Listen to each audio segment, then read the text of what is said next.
going on? You, too. World. Steve, Michael, Vincenzo at some point. Who knows who else will jump in? IRP 194. Young crypto grifter had already poo-pooed my placeholder earlier in one of his videos, saying FanaticsFest will never take over the National, but who knows? Fanatics buying everything up. Did he give us credit that he Well, no. borrowed? Why would he? But we talk about this. If you want to steal our shit, fine. Give us credit. Give us credit. Come on. Ed, of all people. As I say, even if you shit on it and say, no, IRP guys, you know what? I don't see it happening. Okay, fine. Whatever. But placeholder was up, what, Saturday or Sunday? I think it was up Saturday. Send him a bill. He knows. We'll get him next year.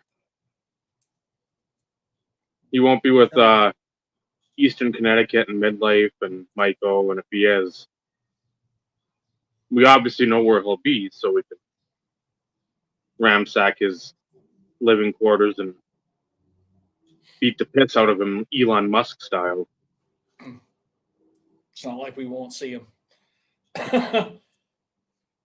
We can just hold him down and feed him chocolate cake sundaes. Yeah, the thing from fucking Portobello's. Until he freaking like makes himself sick.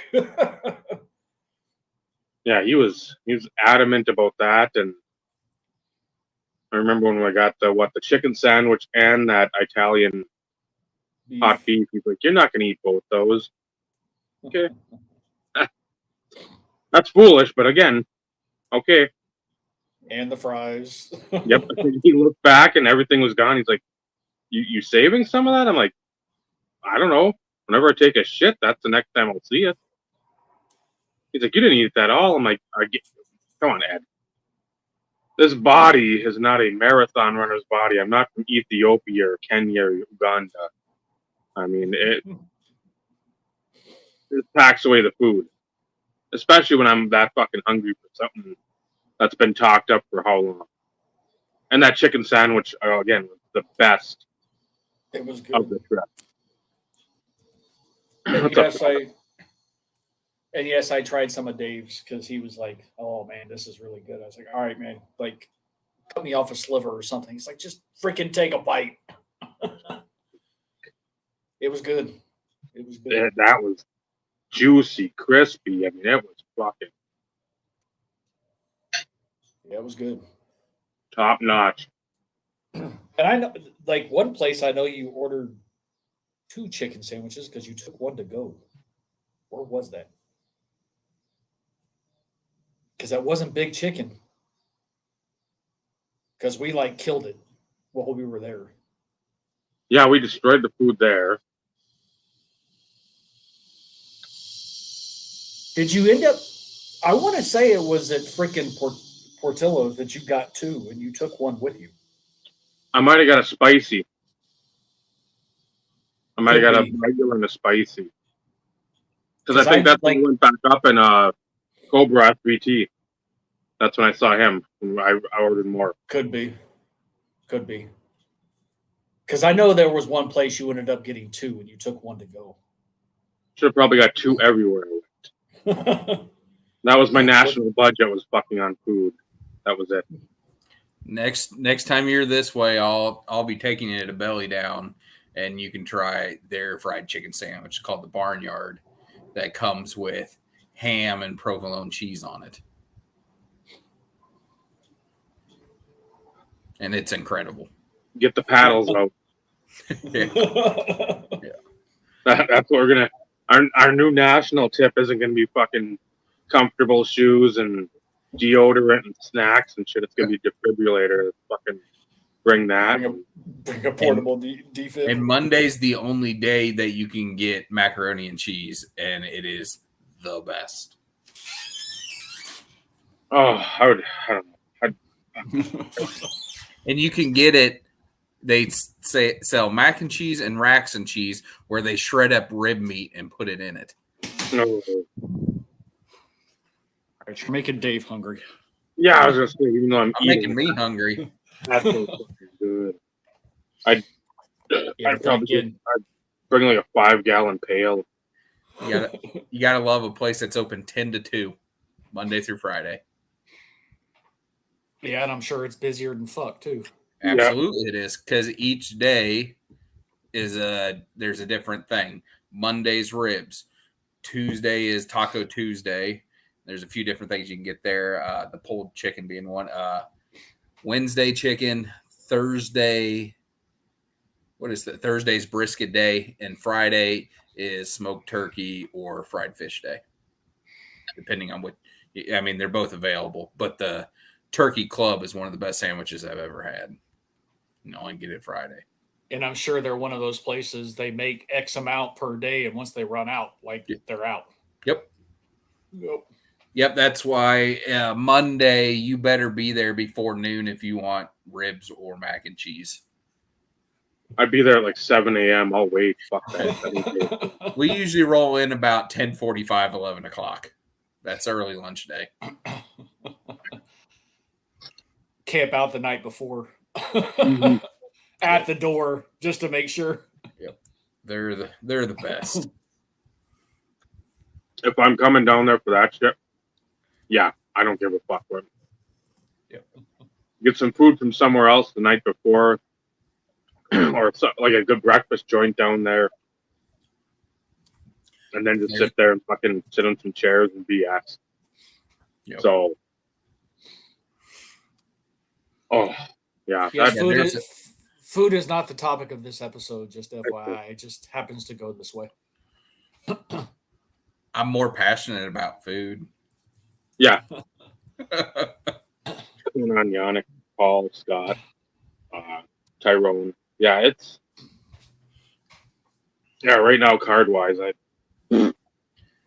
whatever.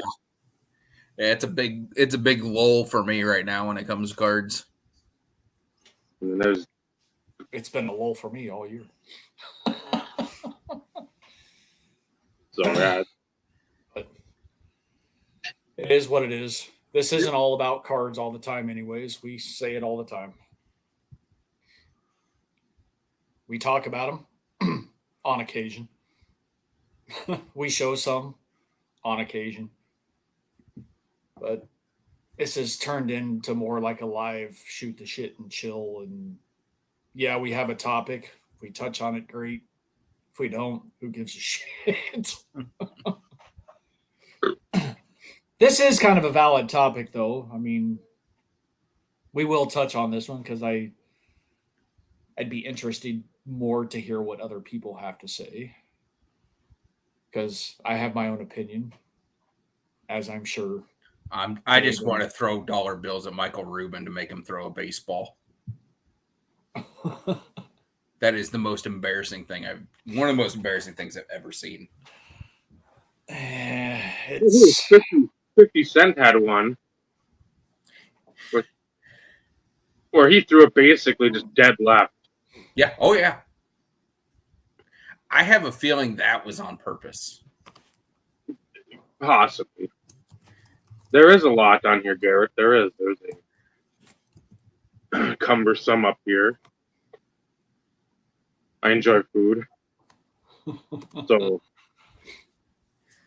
yeah, it's anytime we go on that was another bad part about the trip back and forth when we had to stop at the wait stations. That took some time. Yeah, so Scott, I'm not sure who some people are, and honestly, I don't give a shit because like everything is based on perception anyways. However, nothing's going to replace the Nationals. Like the National is the National. There is nothing like it. It's its own thing.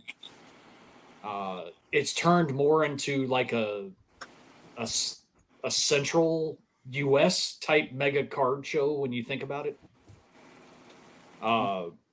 Fanatics Fest will take over kind of like the East Coast. You've got Burbank in the West Coast. You've got the Dallas show taking care of the southern region, and then you have like all your regional shows.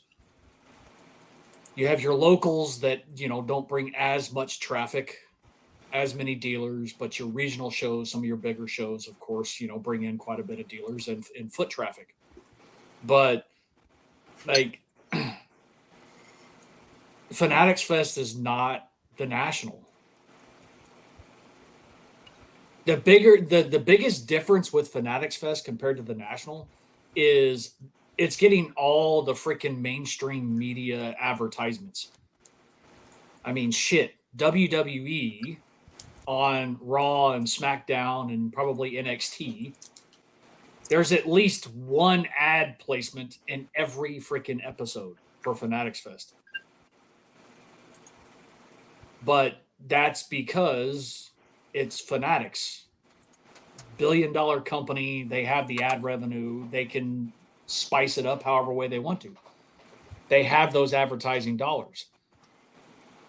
The national is not. It's not the national fest. You know what I mean? It is a sports collectors convention. Fanatics Fest is being played out as a big fucking party. That's cool, whatever. But it's never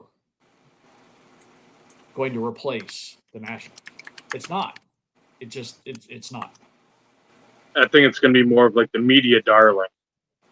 National, you're going to see overweight people, stinky butt cracks, sweaty nut sacks, suspenders, looking for, again, not to rep on anybody, but when you think of like the prototypical from The Simpsons, you think the comic book dude, Star Wars cards or Star Wars comics or something like that, or like curmudgeon-y old guys looking through binders of like 64 tops to find that whatever fucking Denny McLean or whatever it is for their set.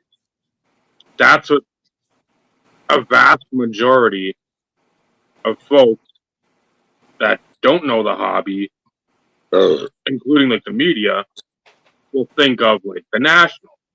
You put the rose-colored glasses on the people looking at the Fanatics Fest, and you've got 20 people signing, and one of them's Tom Brady.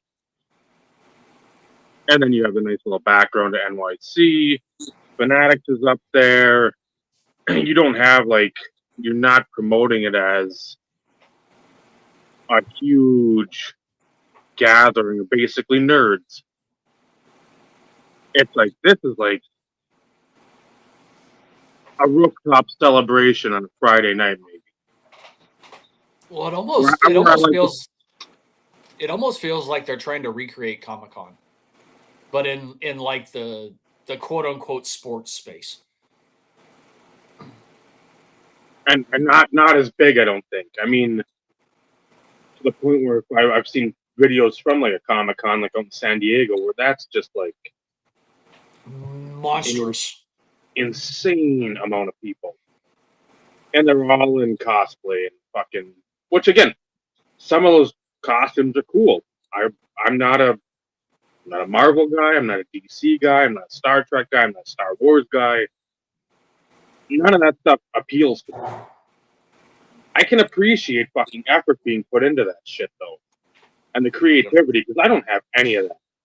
I'd rather just sit and pet a dog all night. That's all I would do. And eat mac and cheese with fucking brisket or ribs or something on top. That's the ball that I want to roll down that hill. I don't want to go to these big festivals with all these people and like a pomp and circumstance and like champagne glasses and like hobnobbing with like all these tool bags. Again, give me a national. Give me a seat in the fucking entryway, because I guess that's what we're going to be doing from now on. And Bring you a lawn chair. Bring you a lawn chair next time, Dave. Let's say lawn chair and then like one of those like TV trays or something. Bring a cooler in there and just fucking sit in the VIP room. Hey, you want to talk to me? I'll be over there. Got my snacks, my comfortable walking shoes. I'll have like some sort of like boat cushion for the chair so my ass doesn't get hurt and fall asleep. So again, you've seen in the hobby there's space enough for all this shit. And they're gonna keep bleeding the money until that fucking blood runs dry. We'll see, and that's the thing. There's space for everything. Everybody. It's not an inclusive type deal. You have to like know somebody in order to be a part of like. There are opportunities for multiple things to exist in the space. It'll be interesting to see what comes out of Fanatics Fest. Like seriously, attendance. Like I know that there was something that I saw, something about the number of dealers that were there. What's going on, Joe? But is it, Scott says it's for the beautiful people, but is it, do you have to know somebody in order to get set up type situation? Because like the National, a lot of these people, they've had their spaces paid for a while. Like even before they leave the National, they've already paid for their boost for the following year type situation. Do you have to know somebody in order to get set up?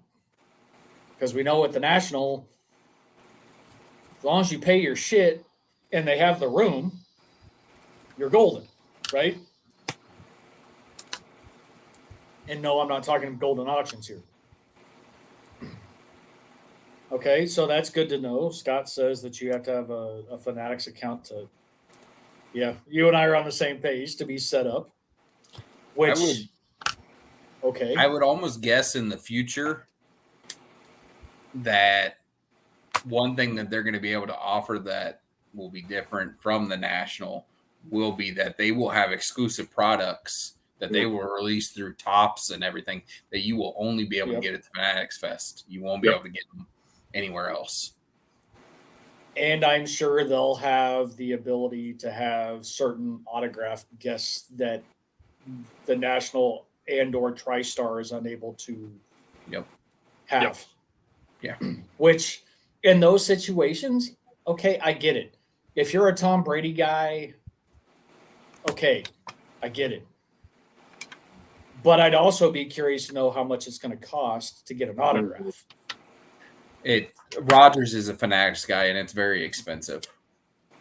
I want to say his last round, it's either $5.99 or $6.99 is the starting price for Rogers signatures.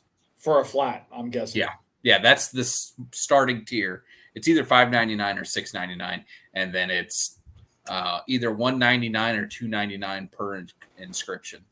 Which, see, and to me, that's egregious. Like it's a lot. And I'm not taking away for anybody who's willing to spend that kind of money to get something like that. Like I know you spent quite a bit of money doing private signings for Clay, and because of his arrangement of how he did some of his autographs, like I get the idea, I get the concept, but at the same time, that price point all the freaking time, like that's just. I could give two shits about Brady. Like I wouldn't give him a penny to sign something. Brady's like twice that. Well, and that's kind of what I was leaning towards. It's probably freaking double that. When you think about it, though, you can go buy a card for less than that in certain products. a jersey could be X amount of money. You could probably buy one cheaper, already signed, and you wouldn't have to stand in a line. Maybe. I'm speculating here. But that's one of the main reasons why I didn't pay for a TD autograph. Like, why am I going to pay $170 or whatever it was to watch him sign something? Okay, when I can buy an autograph of his all day long for anywhere between $20 and $60. Mm-hmm. Not doing it. The only thing that wouldn't apply to that is if I were to get my Sicto piece signed. That's something different because that's a one of a kind. That's one of those special one-off circumstances. But to get a 8x10 picture signed with me and him in a picture for 100, like, no. Yeah. I could figure out a way to do that probably via TTM if I really wanted to bad enough and make a donation or something. You know, it's just they're making it out to be a big ass fucking party is really what they're trying to make it out to be. It's like a festival. Well, I mean, that's what Ruben's known for anyway. Yeah. He's known for his white party in the Hamptons. That's been going on forever. You know, and because like WWE is advertising the shit out of it, and they've got 12, 14 people signing. Do they? Currently, at least being advertised. Like WrestleMania and some of the bigger, pay-per-views, PLEs that they call them now, premium live events. They do a lot of that like free show type stuff, fans experiences and shit along those lines to where, they have the meet and greets and the autographs and stuff like that. It's not free, but neither is any of this. No.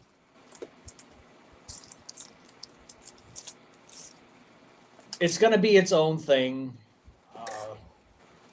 And again, there's a place for anything and everything that anybody wants to throw out, do whatever.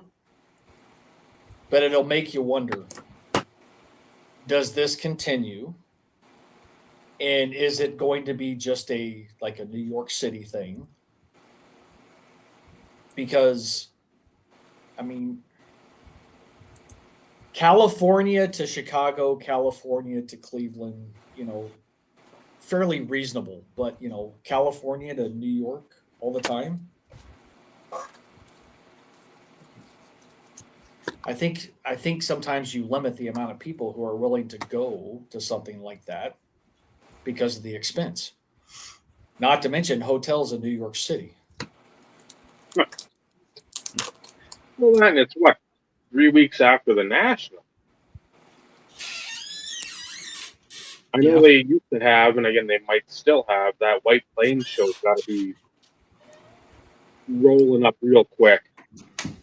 And people are always sort of quibbing about that. Like, man, that's right after the thing on the heels of the National. You fucking blow your wad there. I'm not going to say you're not going to find anything like the White Plains, but at the same time, where are you going to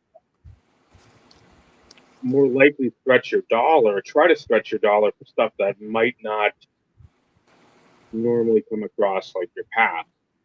You're probably going to go to National because more people, more vendors.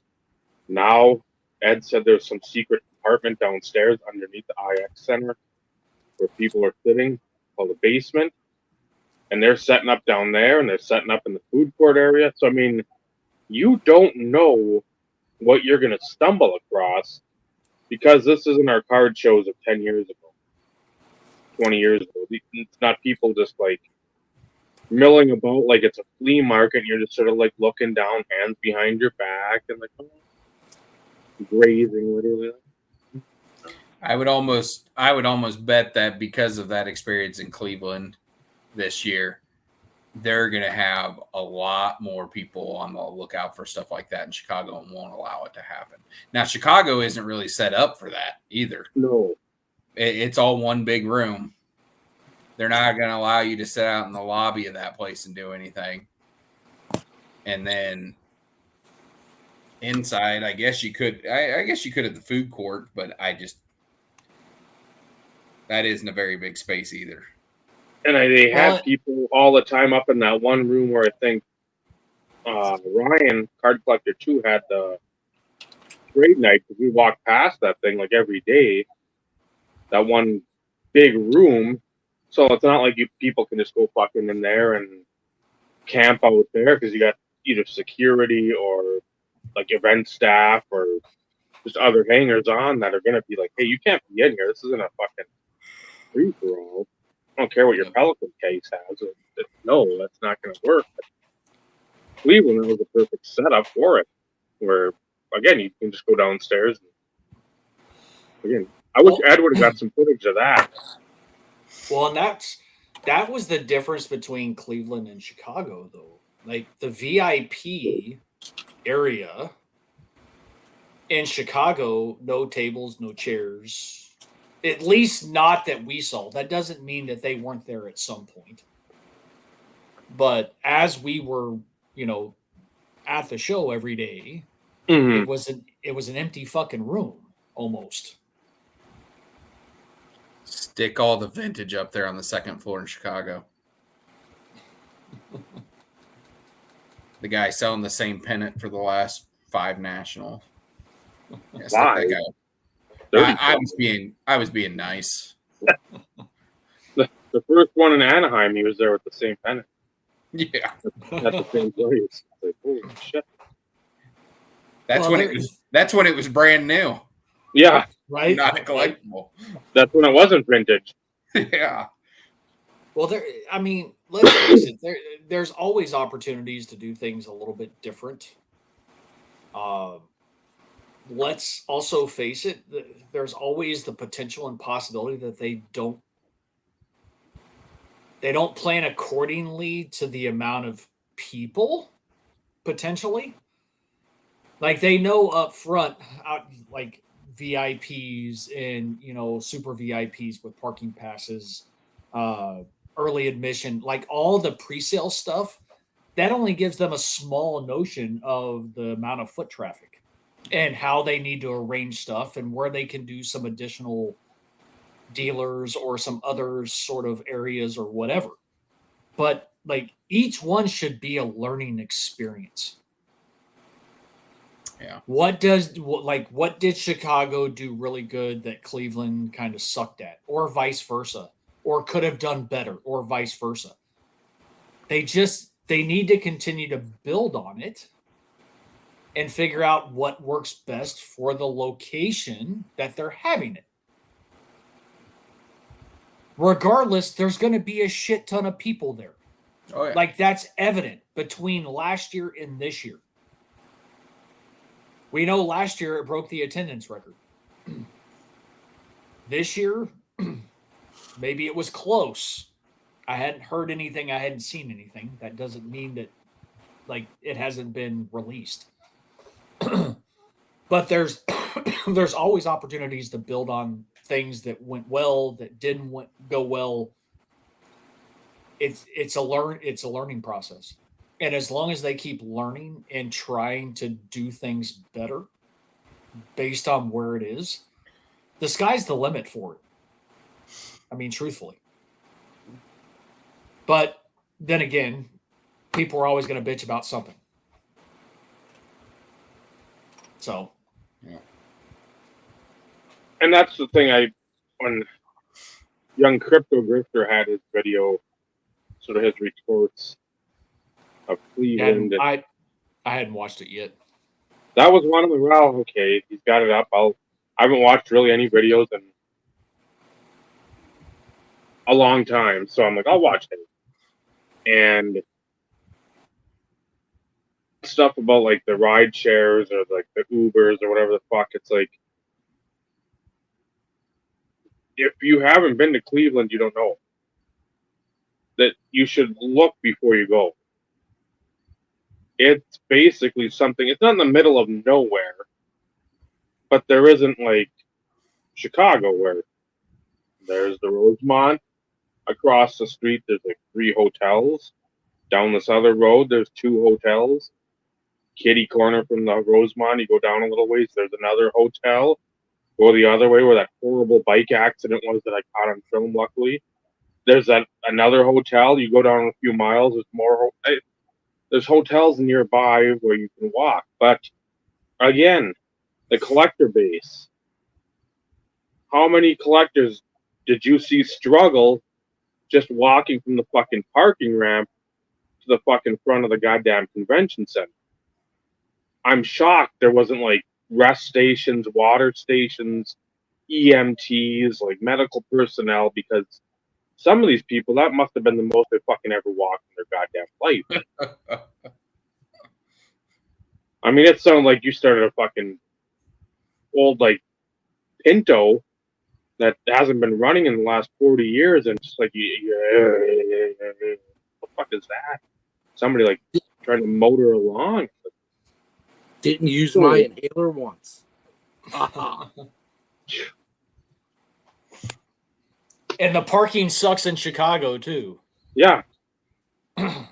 Especially if people going wherever the fuck they want. It's like, well, follow that way. Nope, I'm going to cut across and be a jack off. And yeah, follow the directions. Follow the arrows. I'm so proud of your nomenclature right now, David. What? Really? You used the word jag off. It was beautiful. Perfect context and everything. Well, I try to. I mean, if I didn't use it in the correct nomenclature, I know I'd have 2 people like clubbering me, and I don't need that. No. I don't know what you're talking about. I have no idea what you're talking about. People I'm just waiting for the math segment. Do what, Michael? So I'm just waiting for the math segment, so you The can math shine. segment? So you can shine. Yeah, fuck you.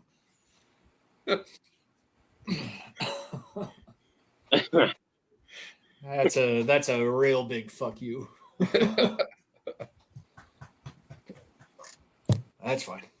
You'll have your moment at some point. Of course. I thought we were past that already. God, that was no. A few months ago. Nah. Still a lot of tread left on that tire. But is there? Yeah. I'm laughing. Is there? Who do we have popping down here? Is this going to be... Oh. B.O.B. Who... Are you bringing your own? Am I on? No. Okay. Maybe No, you are. You're not on. You're not on. This isn't live either. Sorry, I couldn't help myself. That was a jab at Mangini. Sorry. Who? Who? Mangini. Never heard of him. Mangini. Eric? Yeah. Eric Mangini? No. And not Eric Gagne either. No, he had posted a comment on last week's episode asking what the topic was. And I responded to his comment. He's like, "Oh shit, I thought I was talking on the live. I just kind of left it alone." Yeah. Like that's never happened to anybody. Not to me, but like Yeah. I'm sure This is my first live stream, so it's all new to me. first time, huh? Long So time listener. Yeah, so introduce yourself so everybody knows who you are. I'm Bob. Not enough gap in between that, Bob. Yeah. Yeah, well, we only have so much time on the show. I should have just left it at Bob and then ended the show with Lewis. Facts. that's a C caliber pause, you know. Yes, that would have been. Yes, the dedication she showed and allowing the timer to just continue to run was impressive. Did not Absolutely. say another word. Yep, very impressive. Even trying to trip her up, asking questions, and literally got nothing. The most dedicated Bob Lewis ever. That's right. So I was listening a little bit, a lot of what's the Fanatics show? I mean, we don't have to get all back into it, but It's that's Fanatics Fest. yeah, some outrageous autograph prices, that's for sure. Well, and some of it's speculation. Like it's not like Yeah. we bothered to look up anything, but We don't do research on this show. well, we do, but like we don't give two shits about this because like I'm speaking for all of us. I don't think any of us are going to make a special trip to New York for Fanatics Fest to like pay for overpriced autographs just because they're Fanatics exclusives. Like that's just not. It's not in our wheelhouse. No, not And really. again, a lot of it's speculation, but it's. I kind of drew the comparison that it's more like a festival, like a party type thing. You know, Dave attributed it to kind of like a Comic-Con sort of idea and concept without the cosplay, of course. Yeah, right. But same kind of concept. 300 dealers, I think, is something that I read, which is still a significant number of dealers. But What's up, Bing? Scott Stuke mentioned that you have to, basically have a Fanatics account in order to even set up there, Yeah. which can limit the number of people who can set up. And what Michael said about there just being like the exclusive, like that might be the only, well, not the only, but like a big draw for it. Well, like I haven't bothered to go look at the autograph guest type thing or the listing. WWE has been advertising Fanatics Fest for weeks, if not months, and they have like 12 or 14 people for WWE that are supposed to be there. Oh, wow. Cody Rhodes, CM Punk, Liv Morgan, Rey Mysterio. They've got some big names that are supposed to be there. But,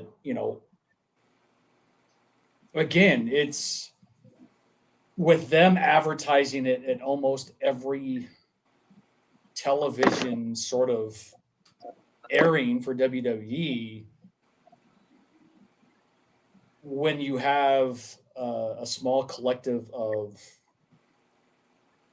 wrestlers that are going to be there, it's almost like the whole fanfare experience leading up to WrestleMania, because like they have all that same type of shit days before WrestleMania. The fan experience, like the fan fest, they can meet a lot of the wrestlers. They have, signings. Again, it's not free, but again, it's Fanatics. They have large capital from a marketing money standpoint. They can advertise the shit out of it. National, because we're kind of comparing it to the National. The National doesn't have that sort of monetary ability to, throw out and spend that kind of money from a marketing campaign. I know it none of happens every year. who I didn't hear even like who was the biggest name at the National this year signing. Anybody have any ideas? I know none of us were there, but Wade Boggs. I didn't even have to ask. Shit. Yeah, I don't know. I looked at the autograph listing of who was going to be there, but nobody kind of really sticks out as it pertains to like the big name that was there. I don't feel like The draw. I don't feel like there's been a major draw at any of the ones that I've been to. Really? Yeah, I went 13, 15, 17, and 19. I don't remember there being a holy hell, I can't believe this guy's here. Because it typically it's the same guys that make rounds. There are big names like Barry Sanders and Mike Tyson and stuff like that. Yeah. But they show up every year. So Yeah, it was just Crazy to think like those Ultimate Hall of Famers were doing like mall signings, like mall show signings back in the 80s, you know? right. Yep. At pennies on the dollar in today's Yeah, world. like probably less than $50 for an autograph of Mickey Mantle or Willie Mays or Hank Aaron. But it'll be interesting to see and I'm going to use the C word, the content that comes out of Fanatics Fest for any of the influencers in the card space that actually go. To me, it's more it almost seems like more of an exclusive type party deal than it is anything else. But again, like, what are the ticket prices? Is there discounted tickets for, an extended period of time like the National does? You save a few bucks, if you get your tickets sooner.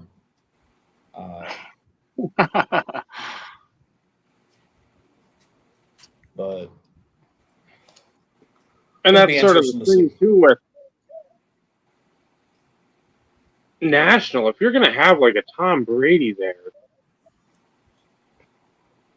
imagine what a fucking zoo that's gonna be. You have a truck ton of fucking people. You say Tom Brady's signing 1:00 Saturday afternoon. Holy hell! That be like, you know what we're doing that day? We're going to the water park because that's gonna be a fucking disaster. That's why none of those guys do public signings. They're all private. And that's why I think with more of this Fanatics Fest is based towards Fanatics exclusives, because you want to go get Tom Brady's auto and pay $1,500 at a National. We're already spending, even if you get like a 1-day pass. How much is that going to cost? Not like the $20. You got to find somebody with like an early entry, parking, hotel, because I'm sure most people aren't going to be like in Evanston or where Grant's at, or like an hour away in Kankakee or whatever. They're going to be fucking coming in from all over the country. You're going to have food. So, I mean, you're probably going to pay about $2,000. Okay, to get so the Tom Brady auto. So check this shit out. Premium package starting at $1,685. VIP $400.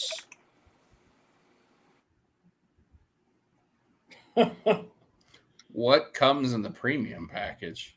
Yeah. Well, let's see what it says.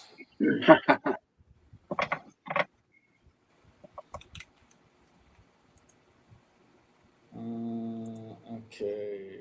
Is there a Joe Schmo level? Yeah, they're like a panhandling like bracket. Right. There is. You get to watch it on a big screen in another building. Yeah, the overflow room, right? Okay, so starting Different at building. $840 per person. Premium Gold single day experience, 1 day all access package, pre-event access, 1 fast pass for autographs, premium lounge access, merch, and more.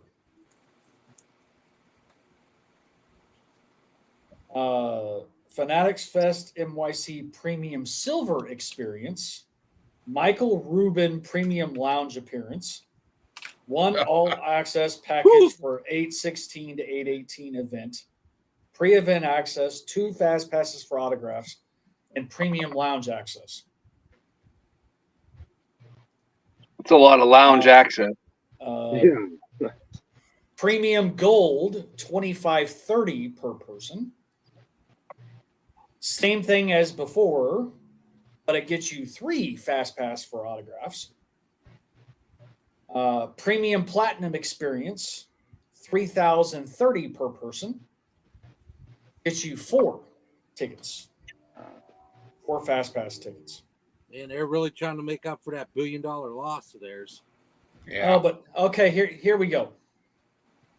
Premium platinum experience starting at $89.90 per person. Michael Rubin premium lounge appearance. 4 all-access packages for 8/16 to 8/18. Pre-event access, 8 fast passes for autographs, premium lounge access, and more. Like $8,900. $8,900. You can buy a car for that much. Yeah. Let's And see who. What is the fast, whatever the fucking autograph thing?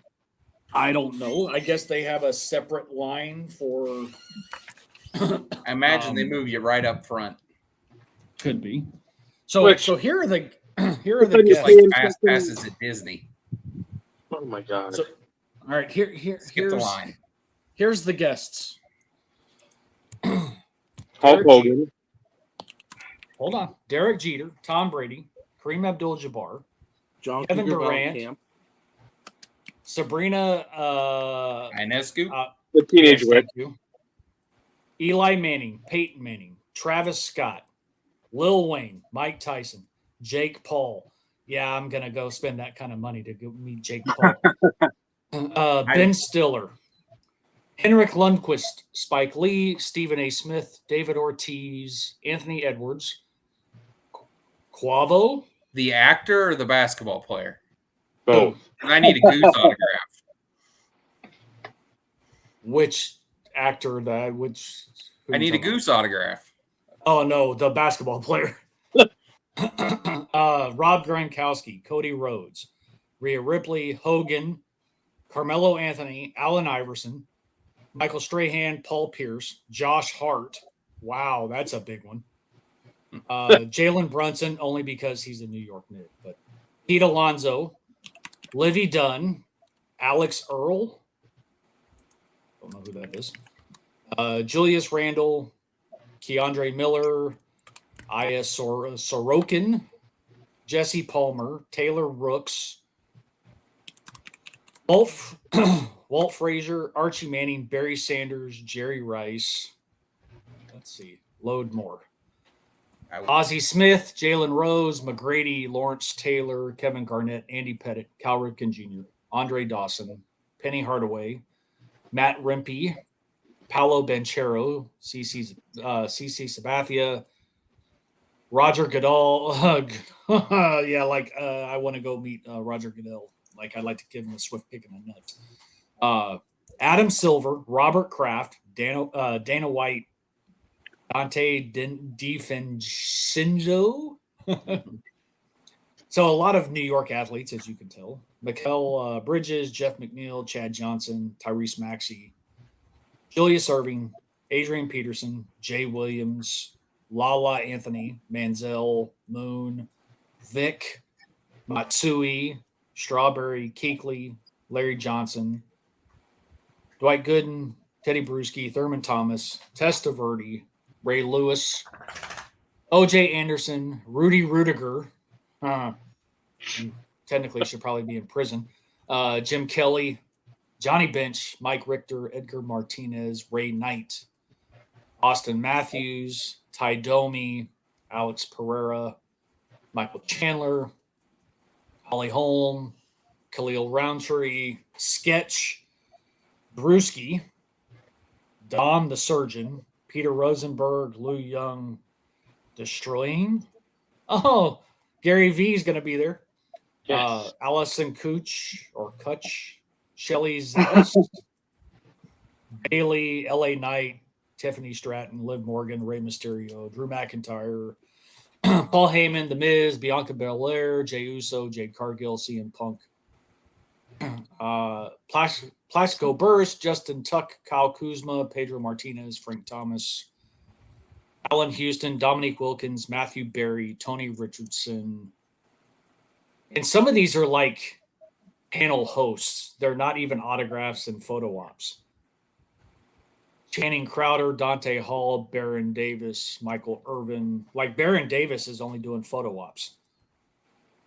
Ryan Clark, Paige Sporanic, Fred Taylor, Cam Newton, Omari Collins, Adam Schefter, David Schumacher, Rich Eisen, Tom Arnold, Chris Brockman, Sam Roberts, John Sally, Chris Rose, Jimmy O'Brien, Jake Talkin' Jake, that's Jack Doyle, Dan Robinson, Jolly Olive, Lorenzo D'Amelia, Peter Boylan. Again, some of these are hosts. Andy Martino, because some of these again are like center stage hosts. They're not even doing autographs or signings, and the list goes on and on and on and on and on. Like, how many tables? Last I heard, there was like 300 tables or 300 vendors. So yeah. Just as many people signing or participating in it. There's 120 that was like at my local card show. Okay. And what's interesting, so here's the thing. Derek Jeter and Tom Brady are in the theater panel. There's nothing in here about autographs or photo ops. Yeah, they're not doing either one of those. So just like even some of these bigger guests, they're just entertainers and or panel guests, that type of stuff. You get to be in the same theater room with them. Basically, that's what it. I'm actually kind of proud Shaq and Randy Moss aren't on that list.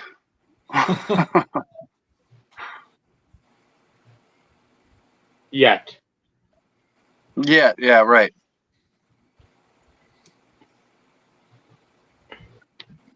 Yeah, because this even has.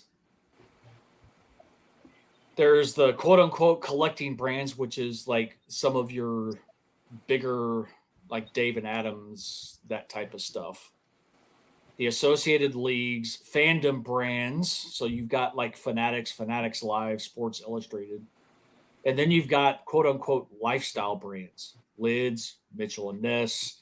So, like, I don't know. Mitchell and Ness, sponsored by Panini.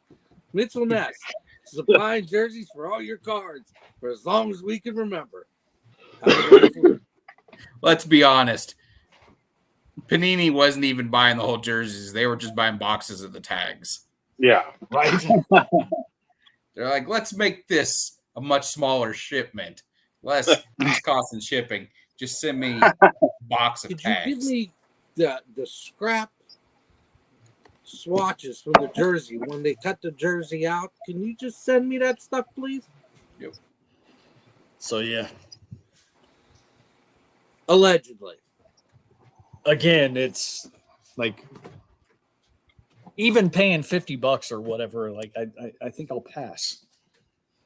I think I'll pass. Yeah, because that's going to be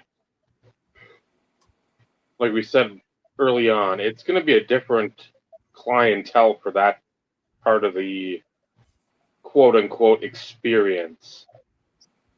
Because you have a lot of folks in there that, A, I don't have a fucking clue who they are. or B, I don't give a shit who they are. Like the Stephen A. Smith, I hope a bus fucking runs him over.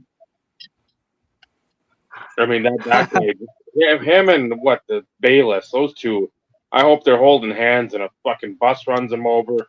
If the bus doesn't do it, a steamroller's coming right behind it. But I mean, there's a lot of people there that just they don't matter.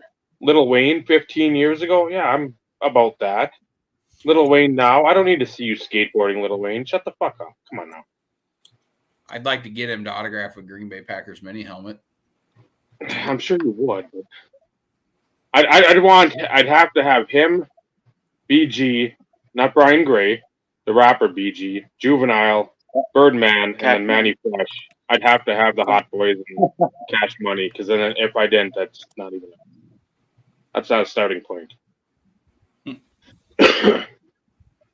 But yeah, that you're gonna have so many different people that would never even think of going to like a straight up national, a straight up like White Plains, any like the Dallas type show. You're gonna have like the fuck boy, like slick back hair, European man purse, like the 2 size too small button up shirt, like khaki shorts.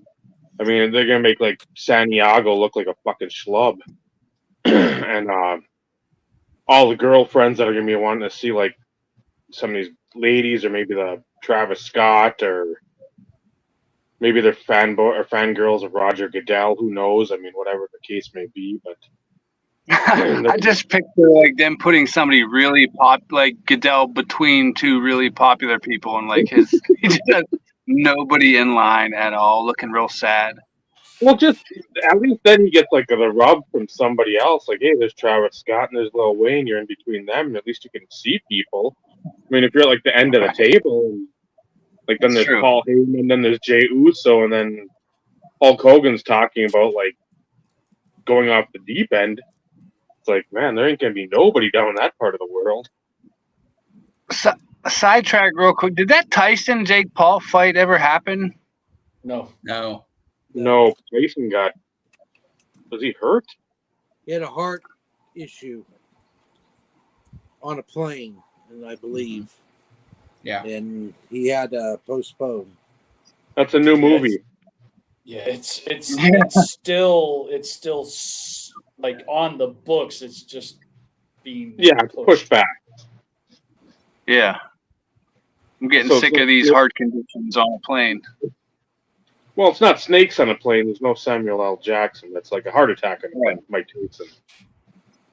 It's like the precursor to what the hell is the one with they go to Vegas? I can picture it. The bachelor party.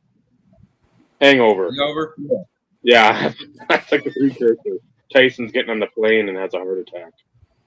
It's a real tearjerker. He's got to rebook the flight and pay for it.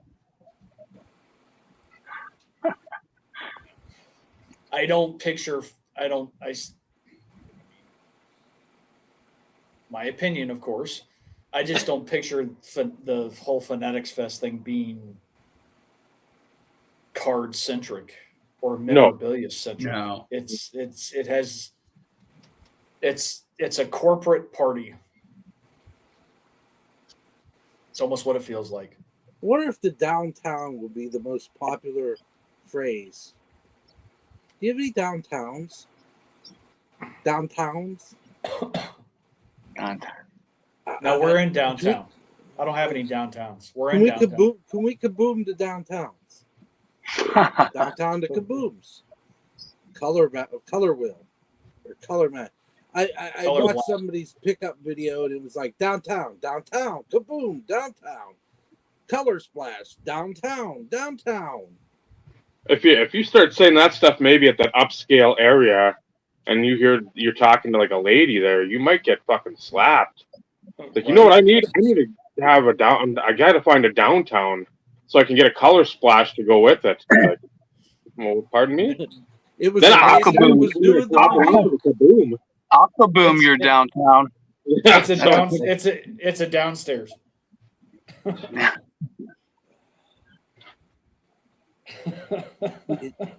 It's like that's all that exists. For some people, unfortunately, for those people who are willing to spend the money and have that be their focal point, more power to them. Scott, Doc Martens, penny loafers, and flip flops. That is the proper footwear for this festival. Are you sure it's not dress shoes, man? Like Armani fucking dress shoes? That's for the theater experience. Oh, my bad. I forgot. Only because you already bought yours. Because, like, you got the VIP treatment already, and it's costing you nothing, right, Dave? Like, I mean, come on. Correct. Don't lie. You're in the inn. I'm a sponsor. You got the special invite from Ruben himself. You get to fly in on the private jet, right? Both Rick and Michael Rubin invited me. So take that. I got 99 problems, but an invite to the FanaticsFest ain't one. You got a better beard than Rick Rubin. You got that going. Hooray! Woohoo! Woohoo! Which is nice. I was gonna say, have what's the gift from Napoleon Dynamite? Was his not his brother, not Rico, not Uncle Rico, the nerdier guy, not Pedro? No, not Pedro. There's another guy that does he have the black girlfriend? Kit. Yeah. And he does the fist and down.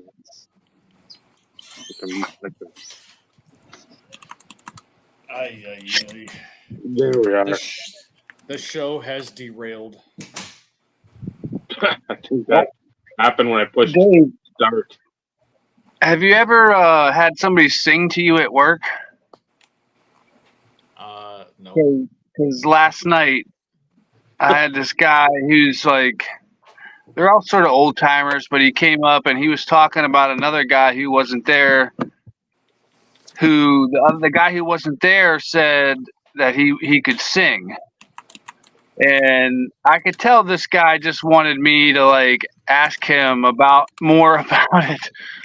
So he's like, yeah, Matt thinks he can sing. I was like, why? Can you sing? And he just kind of like looks at me like, and then proceeds to like start belting some song. I don't know what it was. And I just had to sit there. I mean, we're in the back of the store.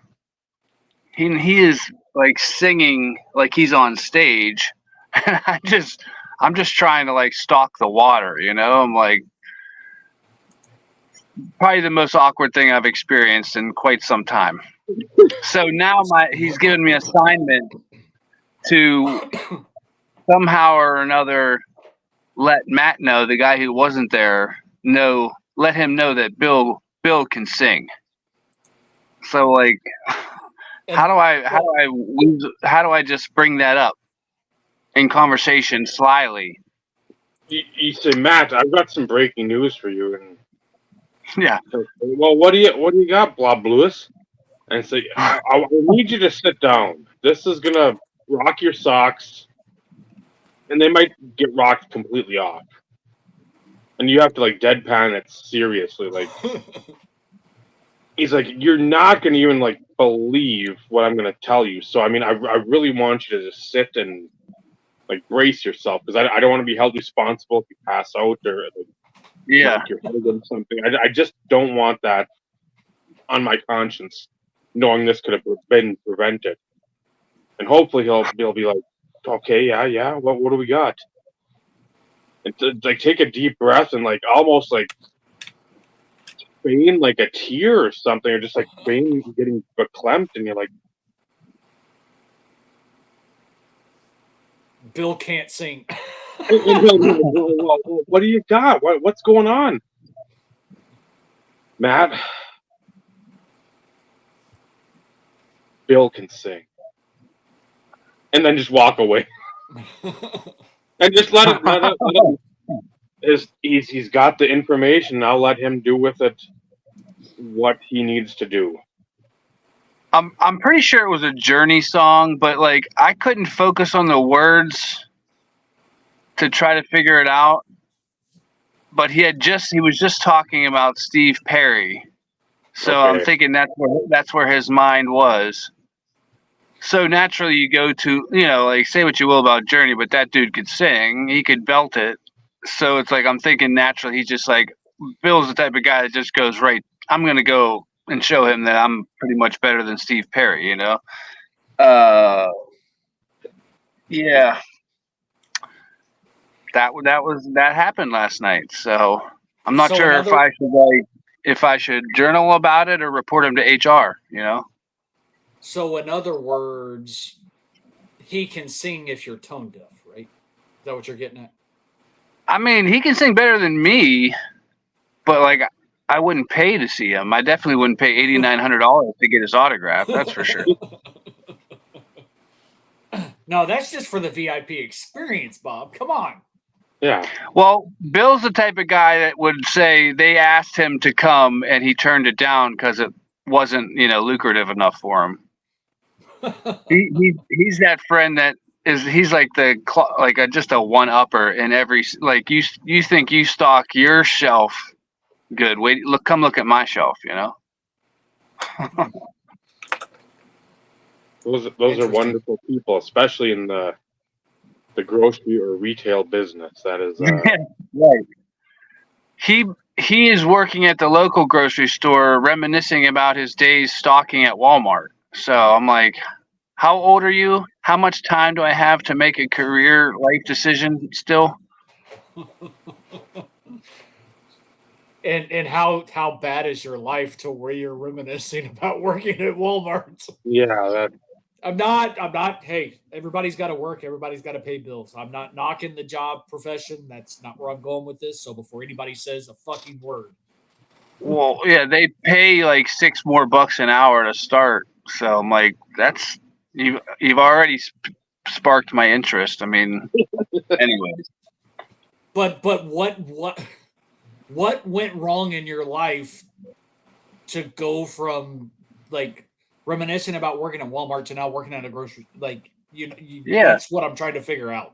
Well, and if you find the answer, let me know, because I'm curious myself. But chances are you won't.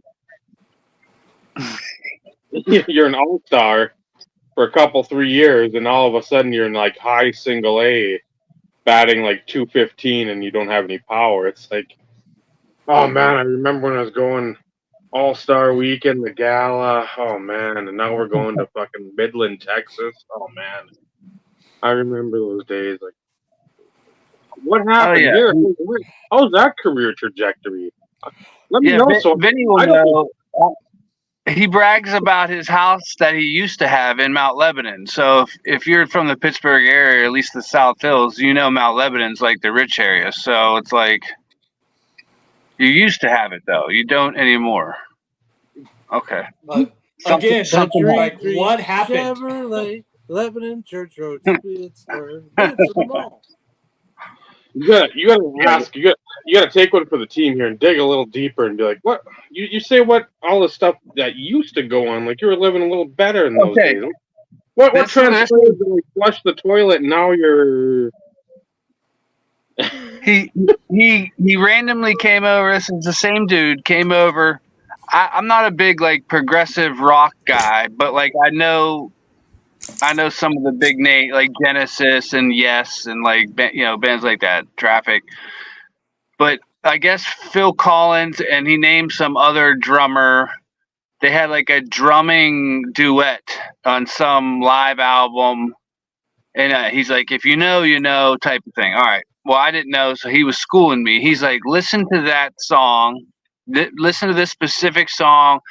This other guy's this part. Phil Collins is doing this, and they're going back and forth."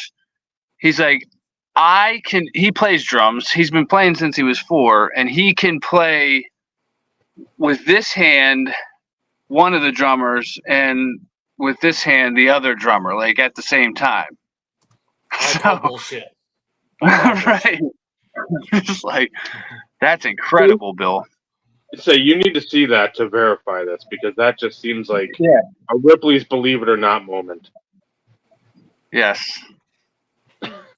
Yeah. And he said Keith Moon was a little too sloppy for his liking, the Who's drummer. Okay. I almost like it's probably a character defect of mine to like egg him on in some way to just see what else ridiculousness I can get out of him. That is not a character defect. That is No. something to keep your sanity because you're listening to this shit and you're like, where else can we go? There's gotta be something else that if you're just like tumbling around that fucking like the old lottery tumbler, where else in there can you like bounce off of and I find some more fun information and facts? Sir, are you available to do a podcast with another gentleman? You want to come on? And interesting. He can come on and we can just have him on the big screen and we can just sort of talk as he's like the center of attention. I mean that would be. You want to talk about content? Shit. If that's not Hall of Fame worthy, I don't know what is. I mean, they talks about himself all the time in such high regard. Anyways, I just it was an interesting night at work last night, to say the least. So. Oh, and we had another guy pull a Costanzo where he quit. He quit on Sunday night and then came back Monday. Like, all right, just forget all that nonsense that I said the day before. He probably sobered up and realized he's like, did I quit my job last night? Well, yes, you did. Ay. Makes you wonder. Yeah. You need to start recording some of those conversations, Bob. I'll get them to sign a waiver without their knowledge. Yeah. Sound bites for the soundboard. Have something typed out. Just like, can I get your autograph and like, cover up the other pieces? Like that? Right. Sound bites for the soundboard. Just throwing that out there. Yeah, that derailed even more so. But of course, the derailment caused us the highest viewers we've had in a while, and then all of a sudden it just went pew. But, I mean, I'm always good for a derailing. Well, that's consistent around here. That sounds weird. Never mind. Yeah, I'm trying to sit there. I'm going, That can be interpreted in so many different ways, Bob. Yeah. I will say now that we have a few people watching, remember next week, Ryan and Neil should be on. At least Ryan. I'm not sure Neil 100%, but give us their national recap. So that'd be interesting. It's become an annual tradition. From their perspective, for sure. And you're not going to get some sugar-coated bullshit. You're going to get, hey, this sold, this didn't. Maybe next year we'd go this direction. Maybe next year we go this direction. Maybe we stick with this and build off of it, whatever the case may be. But again, they're going to give you the most honest opinion out there, most honest take from national, and not sit there and try to do something to boost up their stock. Because I mean, their stock is pretty much at an all-time high. Yeah, it's boosted. Yeah. Yep. It's like Boost Mobile or Mint Mobile or whatever. What are we putting the over-under on? How many, kids they had to deal with without being willing to make an initial offer, like on something, well, you make me an offer. No, that's not how this negotiation works. Or they have a $20 card they want to trade to a $50 card. Trade up challenge. Yeah, how does that work? You get to be on my video. Joe, that's been a focal point though for them the last couple of years. Yeah. So it sells pretty well for them because they're one of the few dealers that have multiple cases full of full of wrestling. And new nice stuff. It's not just like TTM or like they go to a smaller local show and honky tonk fans there, so they get some stuff like the old 88, 89 classic with the cool logo on there.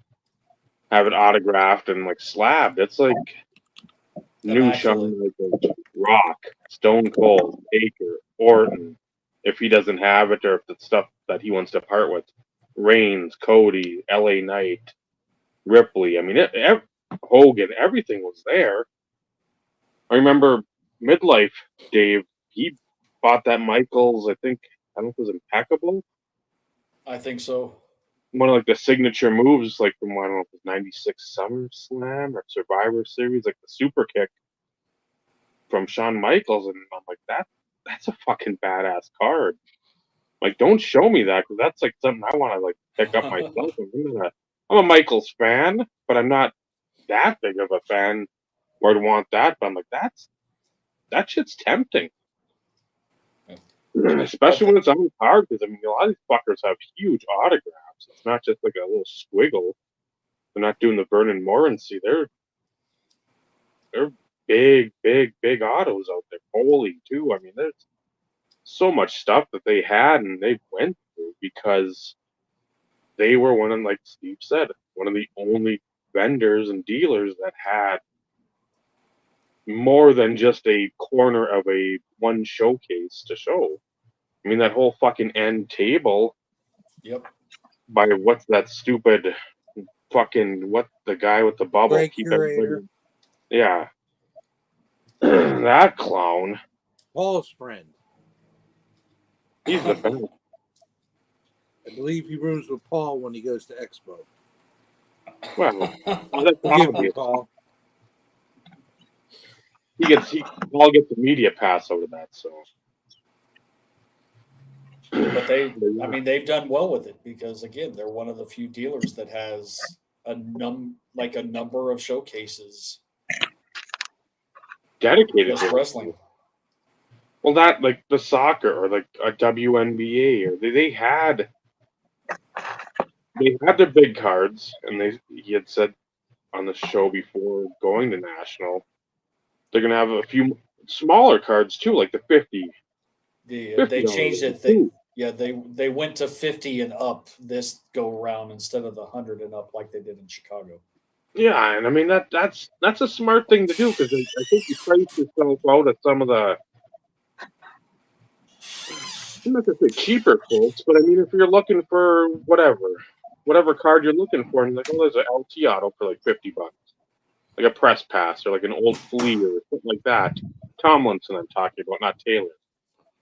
Something like that. You're like, okay, I haven't seen one of those, especially in a case. If I see it in a case, it's usually flawless or impeccable or something that has numbers after it and a big number at the beginning. So $50, I can 75. Maybe I'll dick her down to 65, something. I mean, try to make some deal work. And they just, them being true collectors. Ryan still being a collector, but his focus completely changing from what it was. And sort of like just like Grail type cards or real nice cards, especially like of Rollins, of Orton, of Bray Wyatt. Sorry, Lowest Rung, you'll never get any of those. But getting that stuff, it's like he knows what in the chase entails to get something that's seemingly unattainable. So if you're trying to help somebody out, and again, it's a card that you're sort of like about, but you don't want to give away. You're like, I know a value here. You're gonna work with people that hopefully they're gonna be truthful. Like, hey, I've been looking for that for a while. Well, what's your best price on it? I mean, I'm willing to negotiate within reason. Or would you take, if it says 350? Would you take 3? Well, I don't know. I go 320, 315.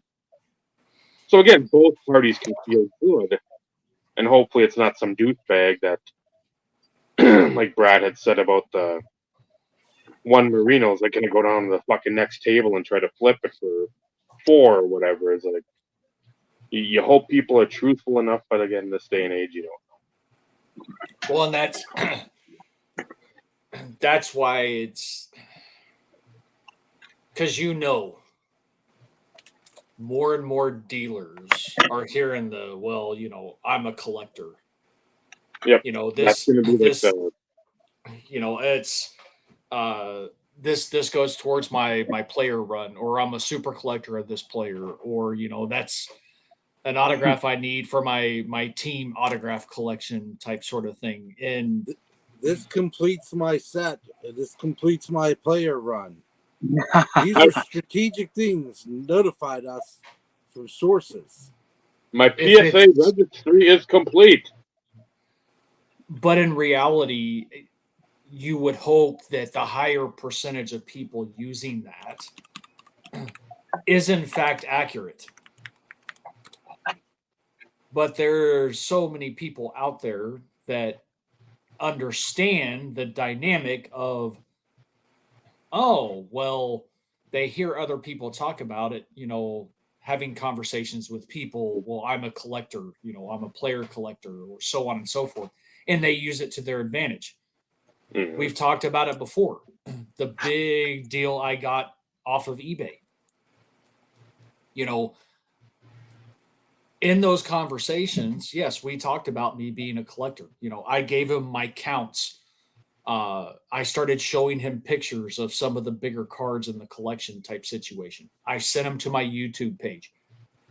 I sent him to my Instagram page, even though I didn't have a whole lot on Instagram, just to basically prove that I wasn't saying I'm a collector just to try and get a deal. And after we maintained conversations for an extended period of time until the deal was done, he still regretted moving 2 cars to somebody who claimed to be a collector to turn around and sell them for a profit, because he gave them a better price because they claimed to be collectors. And that's going to be a battle that at least the 5 of us here on this screen are going to have to continue to combat, more so now and into the future than what we have ever in the past, which I think sucks, but let it be a lesson. If you are a player collector, or specific teams and everything else, start making sure you have pictures and shit on your phone. Not that it's going to help, but if you need some sort of proof, like, look, like, these are all the cards that I have in my collection. Yeah, it's sad you have to vet a collector to confirm the validity of who he or she or they collect, and like to the depth that they collect it. So, we've gotten to that point in the hobby. Yes. I hate to say this, but CT scanners pale in comparison. From a breaker's perspective, it's huge. It's a big problem. And to those individuals who buy into brakes. But we don't buy into brakes, so it doesn't impact us. But as player collectors and or team collectors, in certain sense, we're going to have to combat it more so than what we ever have in the past. Not that me being a collector should entitle me to a lower price. That's not what I'm getting at. But again, from a dealer mindset, I feel they are more apt to be more open to better negotiations for somebody who is actually an active collector of a player and or of a team, than basically having conversations of, cards $500. Hey, will you take 400? No, I can't. 475. Okay. 4. There's no real communication there. There's no open lines of communication. So I don't know. No, and I wouldn't get that finite of McCown. Brad sent me that one. He's like, somebody had a Josh McCown, and I'm like, not yeah, for that price. they still would have that Josh McCown. Yeah, and they're gonna sit on it because you find somebody that's gonna buy it. Whew, please, here's my contact information. If they want some more McCown stuff, send them my way. right, yeah, right. If they're gonna pay $300 or in that ballpark for a finite, I don't care if it's Gemmin 50. I don't care. Yeah, I don't care if it's a Mike Norris or Mike whatever, and then floating head approved sticker and fucking PSA bow on the top. I mean, I don't care what it is. $300 for that? No. So yeah. So out of curiosity, though, Dave, what would you pay for something like that? 50. Even PSA 10? Oh fuck! That doesn't matter. I know it doesn't. I'm just asking the question. 100%. They could say that's a PSA 10 and be like, yeah, I'd be like, is that a pop one? Like, I don't care. It's a 101. I would pay $50 tops for a 101. I did that. I don't remember if it was Michael that found one in one of the Facebook groups way back when. I'm trying to remember who found it. That Elite. It was like a 2013 or 14 Elite. Yeah, black status die cut. And it was like, I think I paid either 45 or 55 for that. Because he hadn't really had anything for a span of time there. But then he resurrected the career with the Bears that second half of whatever, 12 or 13, where he did fairly well. And then he started having cards, and I'm like, well, that's where I'm at. I'm like, I'm not going to pay $100 because it's Prism Finite. Have the card if you want to get $300 because you're going to have it until you die. And then whoever saddled with it, and if it's in your will for it, it's not going for less than $275. That person's going to have it until they die. I mean, it's going to be sitting in your family. So, I mean, congrats to having a Josh McCown through the generations. I mean, that's something to really boast. As we all say, something's only worth what somebody's willing to pay for it.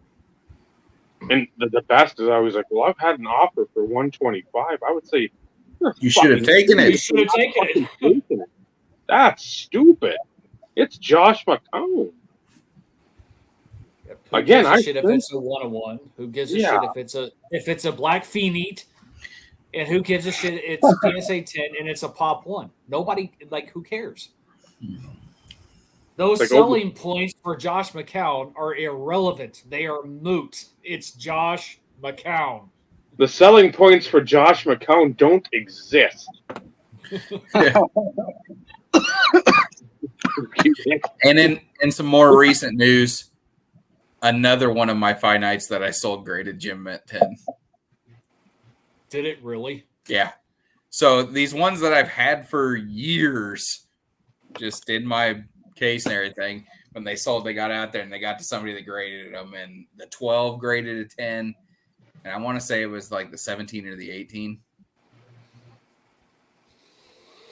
They graded a 10 as well. I'm like, I did leave quite a bit of money on the table. Quite? I think quite is an understatement, Michael. Yeah, it's a oopsie. Well, hindsight's 20/20, and unfortunately, like, shit happens, right? It just, like I told you in the pre-show, I'm pleased that you got what you wanted for them at the time that you moved them, but I wish you would have been able to reap the rewards of what they've been selling for.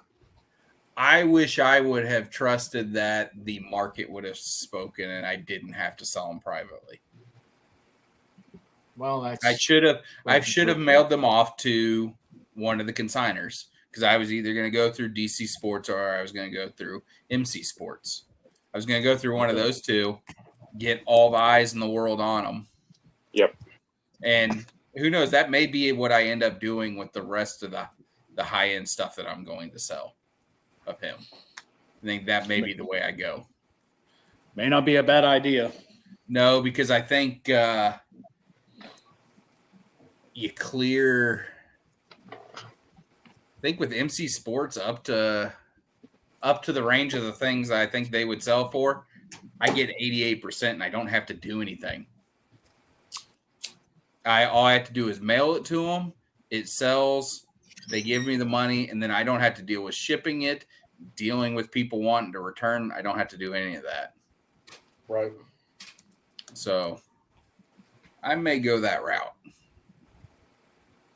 Well, at least you can reap some of the additional benefits that unfortunately you missed out on. Yeah, I want to see what other people other than the people that I know will pay. Right. Because obviously I misjudged a little bit, thinking that another player collector or Packers collector was going to be my highest payer. Not the case in that situation. Right. A lot of the stuff, yes. The finites and the supers, no.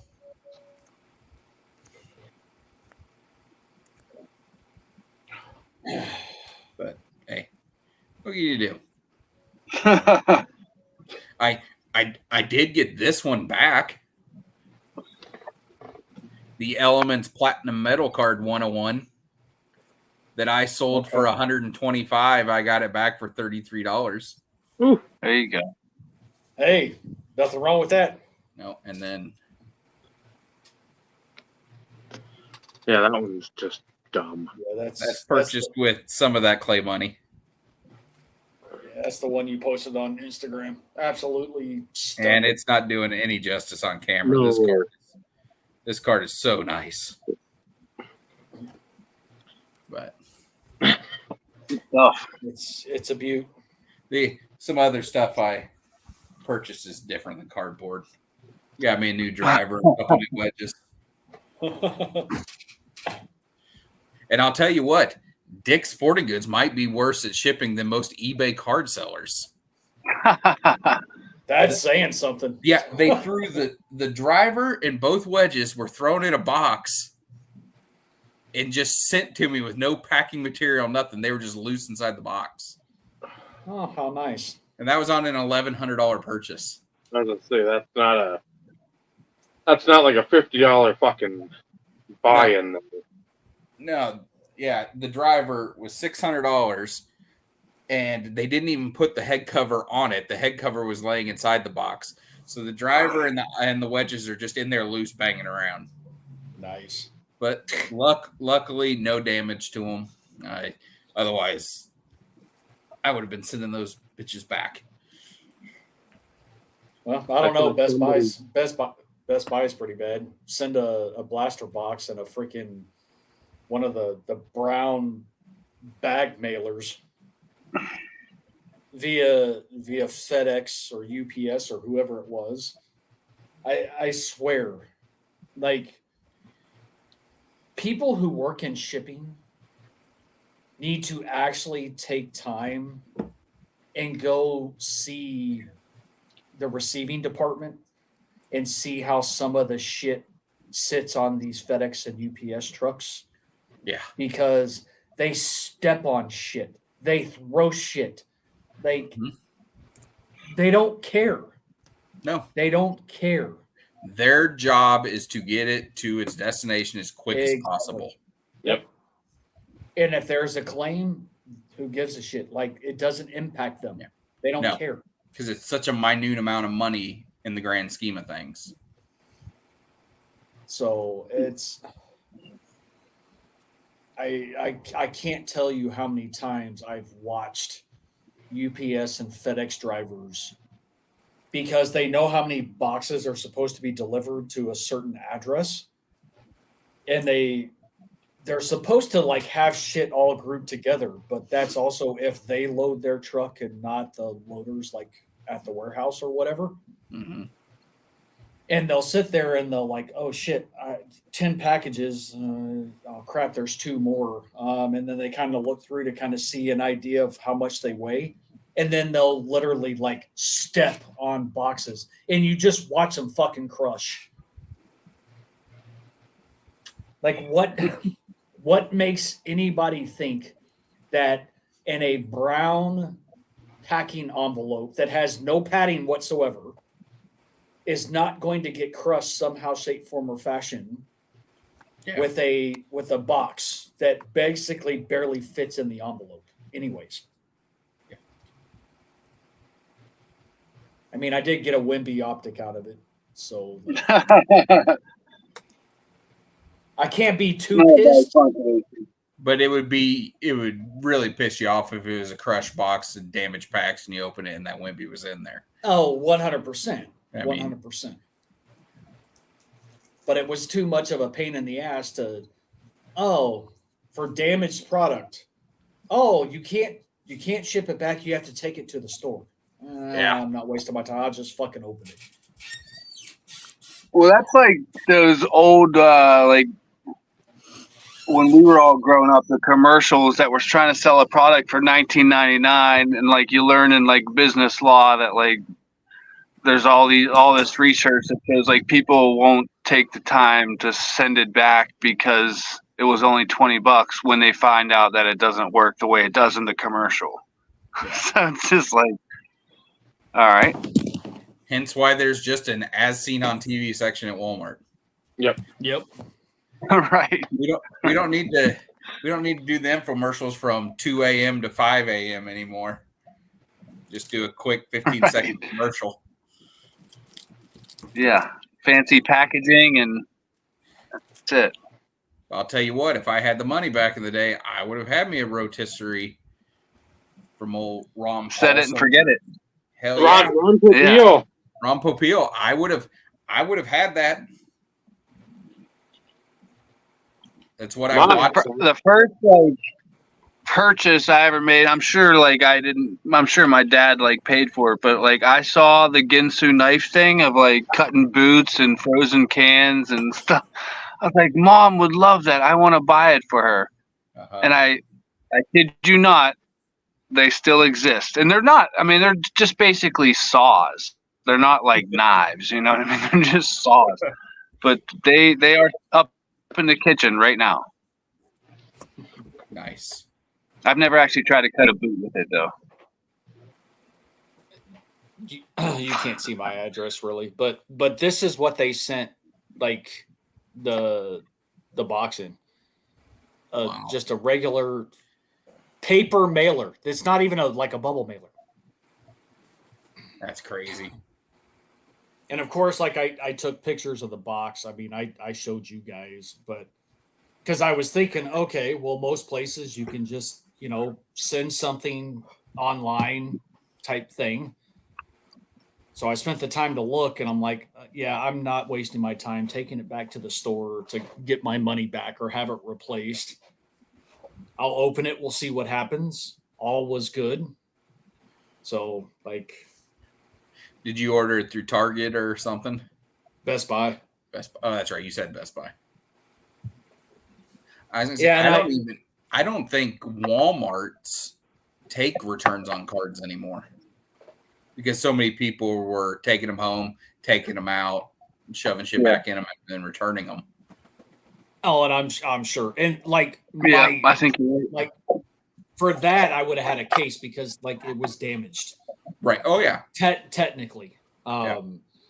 But the whole reason why I only bought the one was to replace the other one that I opened that was worse or as damaged almost as bad as that one was. Because it's the sealed retail stash that just is sitting there for a later date of when stuff appreciates in value. But that just means there'll be one less optic blaster in the stash.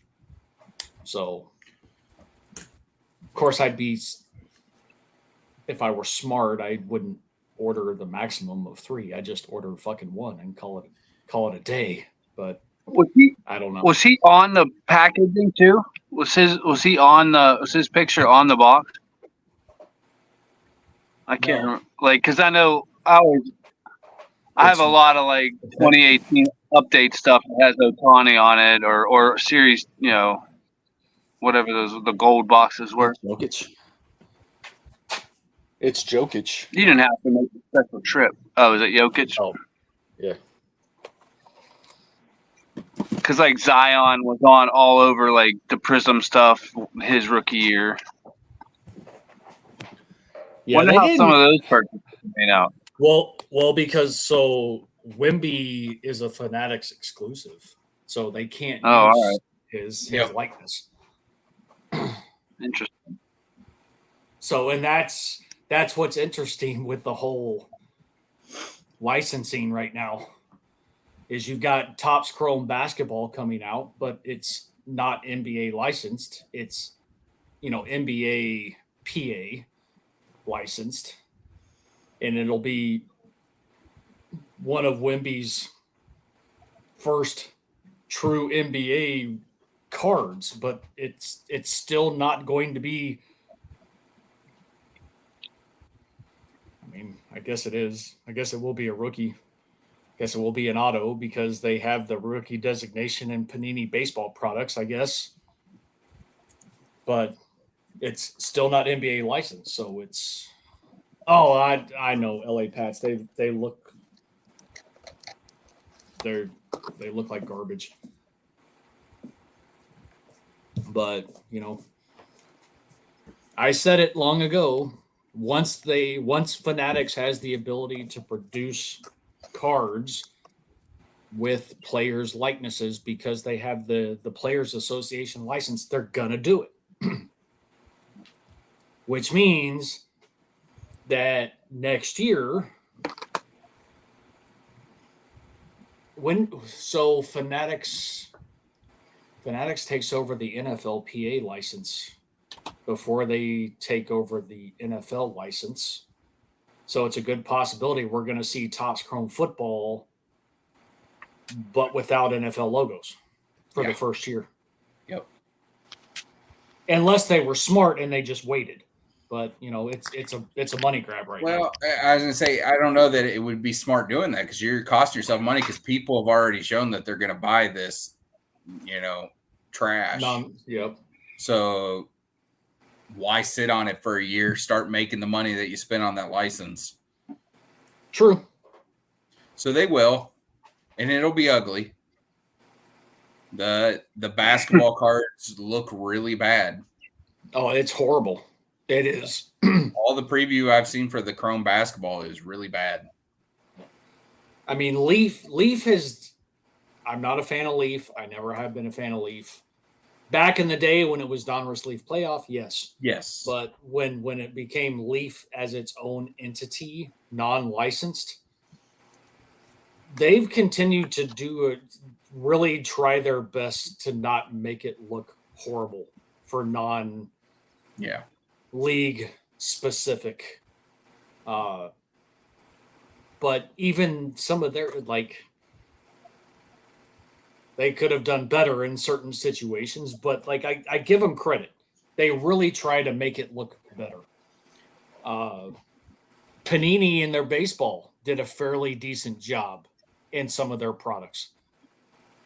Yeah, their high end stuff looked like the licensed stuff just without logos, and they are really nice. But I still can't spend $5 on any of them. They do a decent job of like getting somebody through their swing so you can't see their chest, that it doesn't have like Dodgers written across it or something. You know what I mean? Yeah, and that's why. If I was a player collector of a catcher, it wouldn't matter because the catcher has everything. Right. They look good. You don't have a hat on. Yeah. I should have just bought up Salvador Perez Panini cards. Right. So does talking about him with a. Go ahead, Steve. No, go ahead. No, Salvador Perez is the second time he's been brought up in like conversation with friends in the last like 2 days. So it's funny. Oh yeah, just to hear that. Salvy's awesome. Yeah, I went from last week of like who are those players that are tracking and having great careers, but nobody collects them, and that was one of the names that was brought up. Yeah. Yeah, it's amazing that he's still catching at the size What do you that he is.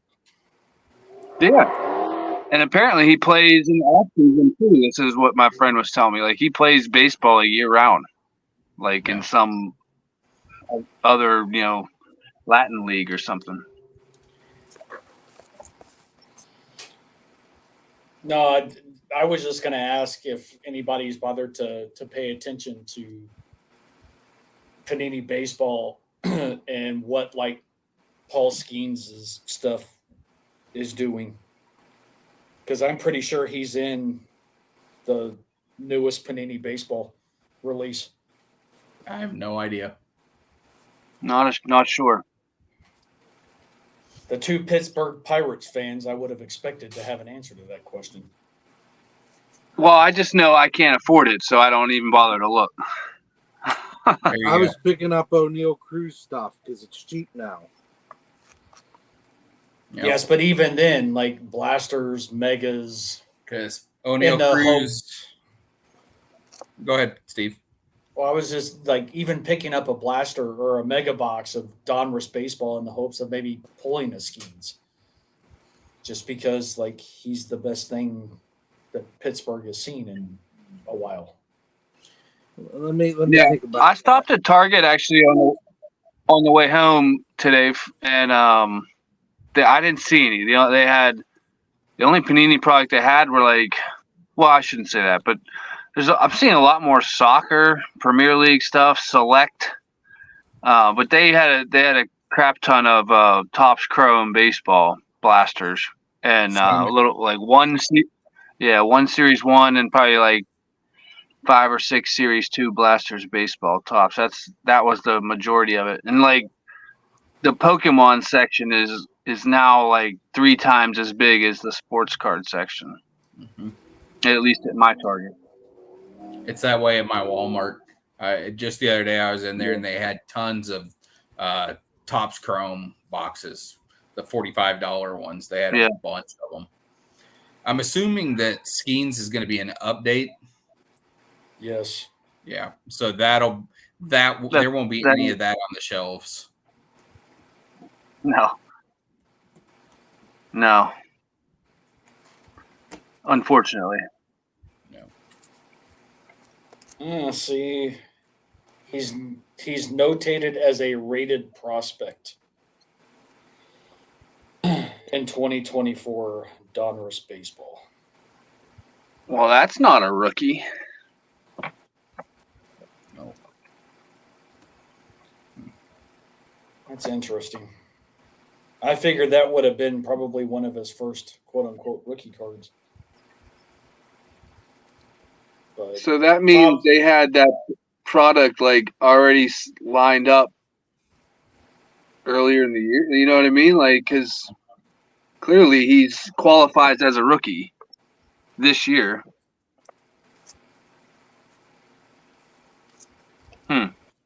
Yeah, but like Panini, like Donruss just released like in the last 2 weeks.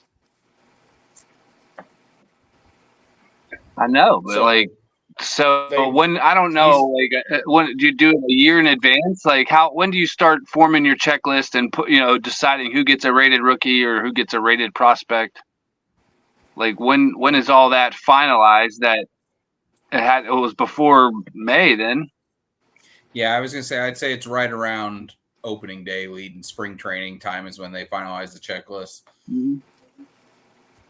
for the base products. That would be my guess. But if that's the case, there was no guarantee that Skeens would have been called up, though. But he was definitely a rated prospect. Yeah. I'm talking about, though, for update. Because, like, Topps update's different. We're all assuming that Topps update is going to be one of his first true rookies. update they start doing around just short of the All-Star break, I believe. So they already knew what they were going to do with him. I mean, it's October sometimes, right? For update. I mean, yeah. Expected release date is sometime October. And Topps Chrome update probably won't be until Christmas or January. Probably. And there won't be any of that on the shelf either, so it doesn't matter. No. Well, that's why I do the online stuff, so I can at least try and get in on it and hopefully get my. But that doesn't always work either, because people have bots. So wasn't that like a rumor that like people were when early on, whenever the early on, yeah. But that's before they put limits. So like Target puts limits. I've never gone on there and there not been a limit. I've never ordered anything from Walmart because like Walmart typically is a few bucks more than Target. There's usually no limit on Walmart. But Target has a. Does Walmart have layaway with the online orders? I don't believe so, Robert.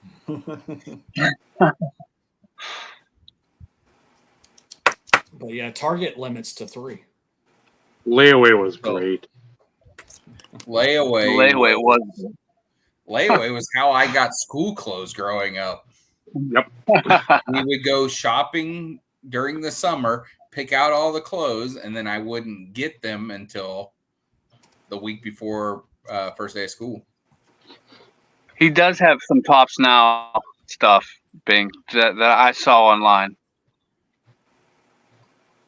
I always forget about Topps Now, like just anything Topps.com. I'm just always either unaware or just late to the party on. Topps Now is very cool on certain things, but man, they don't need to release a card for every obscure record that somebody beats. He went 11 games without walking 3 people. Yeah, let's make a card. O'Neal, like I'm one, like O'Neal Cruz just had his first like 5-hit game like a little over a week ago or something. Like, does that qualify like your first 5-hit game? Yeah, they are pretty arbitrary like accomplishments. Sometimes. And yeah, right. Sometimes. Well, and like O'Neal. certain walk-offs may get a Topps Now card. Yeah. Some may not. So, like I have the Topps Bunt app, so it's a digital app. I know Dave has it too, but Topps Now is one of the sets that you can collect in Bunt, and there's a release every 24 hours. So every day there is a new drop for Topps Now, and it can be a single card, it could be a couple, it could be 3. Sometimes it can be 10 or 12. Yeah, like about a week ago, there was a fuck ton of stuff because they had. Yeah, but those are legendaries and everything else to where you. But yeah, that doesn't come out. They usually have a regular and then a quote unquote foil-ish parallel, and that's about the extent when you've got. Go ahead. Well, what's that Topps total then? That was like an 800 card set or so. I don't know. Do they do that all the time? Wasn't that something where it was like? Well, there was something that I bought like a. It was just a ridiculous card that belonged in my collection. It was like 4 or 5 errors on one card. Like it said like Gary Sanchez, but it was like a pitcher for the Pirates, and he was in a Pirate uniform, but it said San Diego Dodgers, and it had like left field for the position. It was just like so many errors on one card. I'm pretty sure that was a Topps total, but like they had like A, B, C, D, right? That sounds. It was like an 800 card set. Right. Topps Total was the product that had the large checklist. Yeah, But like so like this your bench player's got a card. This is the app, and this is like one of the cards from the drop for Topps Now for like today. That is that only. Billy Do you Wagner's own kid? that digital card? Will Wagner. Yeah, it's Billy Wagner's kid. Yeah, Yeah. I actually do own that one. It's but you get to see the checklist and you get to see the cards, but like I don't have this one specific, but like I can see what it looks like. I've got that. So it's, but every day, But every day, not almost every everybody day. has that card. Not everybody, no. So It's- then, like in theory, you could like trade that to a player of a guy that got a card that they don't want, right? Yeah. Yep, you can trade. That's You can kinda cool. open more packs and hope that you get it. I used to do trading on eTops. Oh, nice. Of course, he's got some.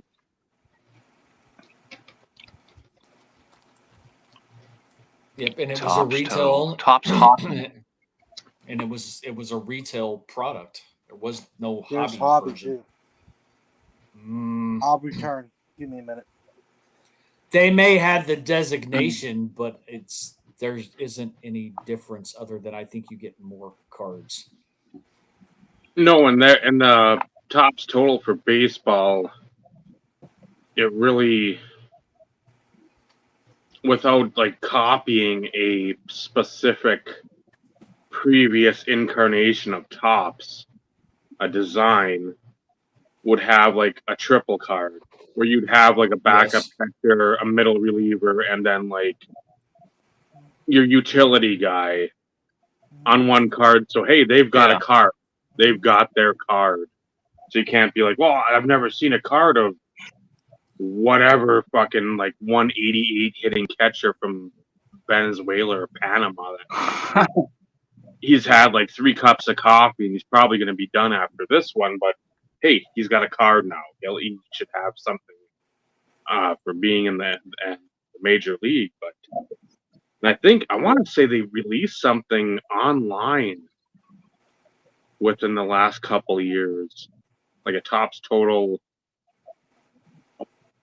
I don't remember if it was something like a box type situation, and it was going to be like the set with like 800 to 900 cards, same sort of deal, or what. And then I don't know if they replaced it then with that Montgomery Club or what happened, but I want to say in the last few years they've had something Topps Total wise, online exclusive, like only.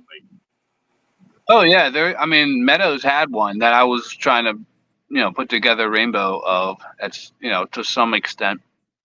Well, just don't worry about whatever that is. Just don't even worry about anything Austin Meadows ever.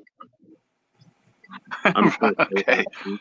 You leave that in the corner right there. So Yeah, it is in the corner.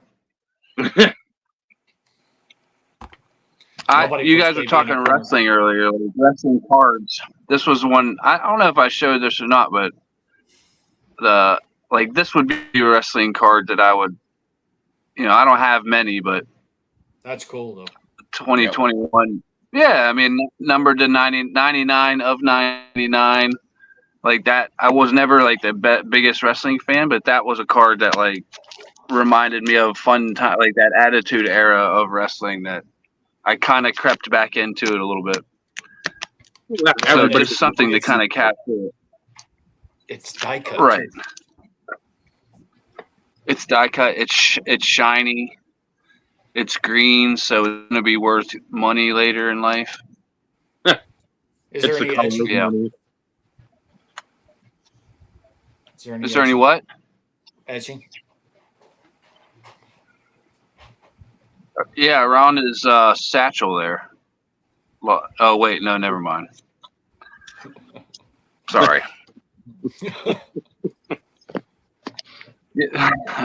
That'd be funny if they did etching against like on the shiny spots on his bald head. Which bald head? Really? Or his pectorals, little etching in the belly button. See, I should be working for these companies, man. I know what the people want. Do you now? Well, you do talk Satchel about filling etching. holes, so. And getting derailed, or delivering the derailing. Yes, but it's not always you who delivers the derailing, though, Bob. It could be a multitude of people. I know. Sometimes I receive the derailing. That could be interpreted so many ways too. We're gonna go back to that statement, right, Bob? Let that sit out there. Yeah, let that marinate. We're just gonna leave that out there. Mm-hmm. All right, Dave. We're coming up. Well, we're actually past 2 hours. So we sort of started on time-ish. Always ish, though. But still, I mean, this was within actual reason. Yeah, you're welcome, everybody.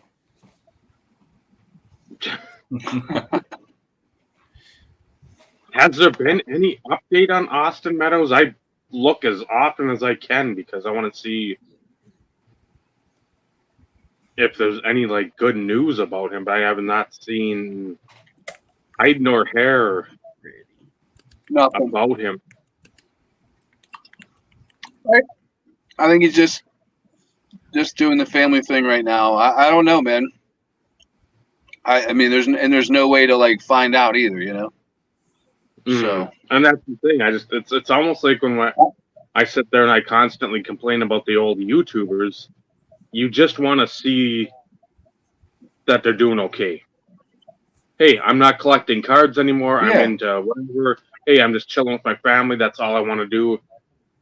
You won't see me on here probably ever again, but I want to come on and just sort of tie the loose ends up or put a bow on it and be, hey, that's what's going on. I'll just wait for him to he'll write a book later in life, and I'll find out all about it. Yeah. There'll be a special whatever on either the jacket of it or the first page.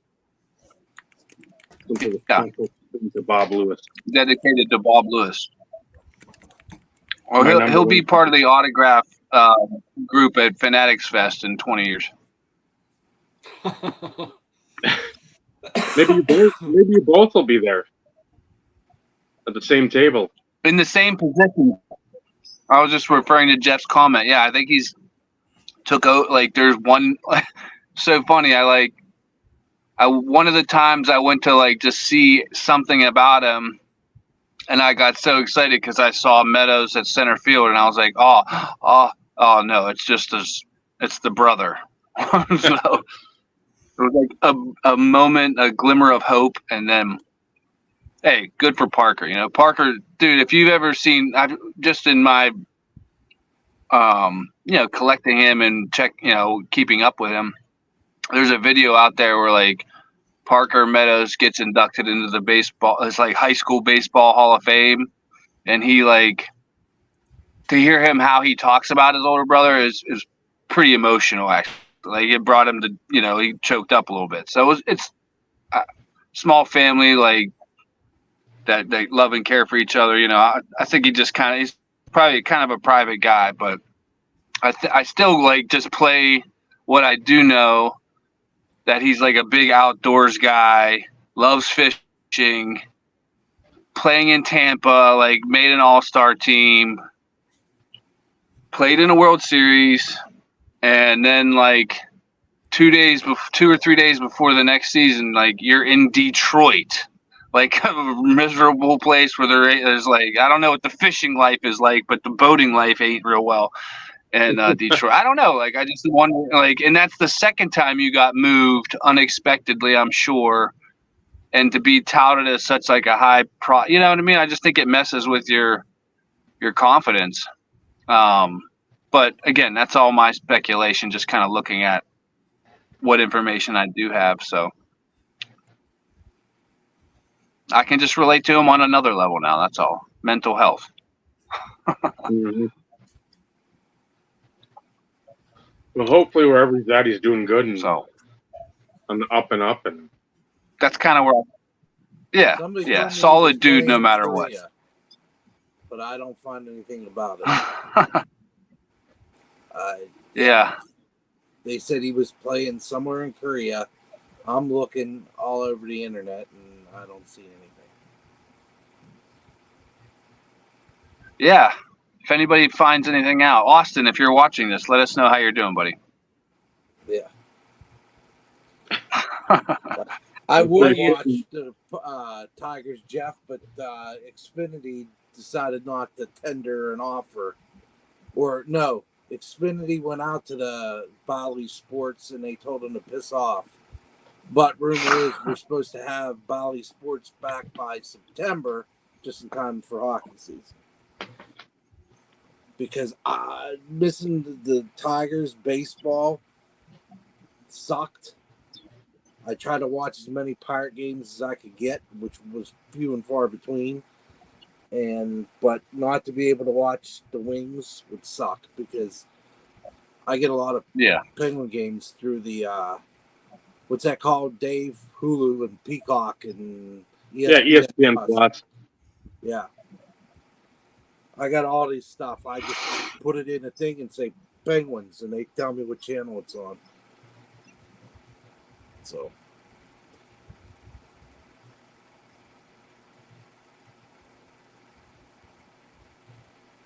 Yeah. Well, August yeah, 1st. Supposed to be. I have to check. Supposed to be. Yeah. I have to go up there and look. I'm in the basement in my hole, so I don't know. So you're filling a hole. Now I was filling your boxes here for Christmas. Filling a hole. Yeah. Same thing. Oh shit! Wrap us up, Dave. Before it gets derailed more. So, thank you for Michael Robert joining us. Thank everyone for chiming in, commenting again. You guys make the show tick. We make the show talk. Little clock humor there, fellas. A little clock humor. That was so cheesy.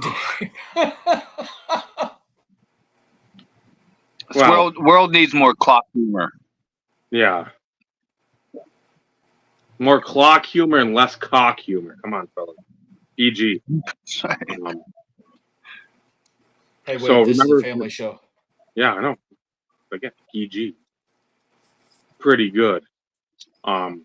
Next week, Ryan should be on RBI. I'll get a hold of him again. Make sure, double check. Button that up. So, remember, we can all live in a world where there's FanaticsFest and the National.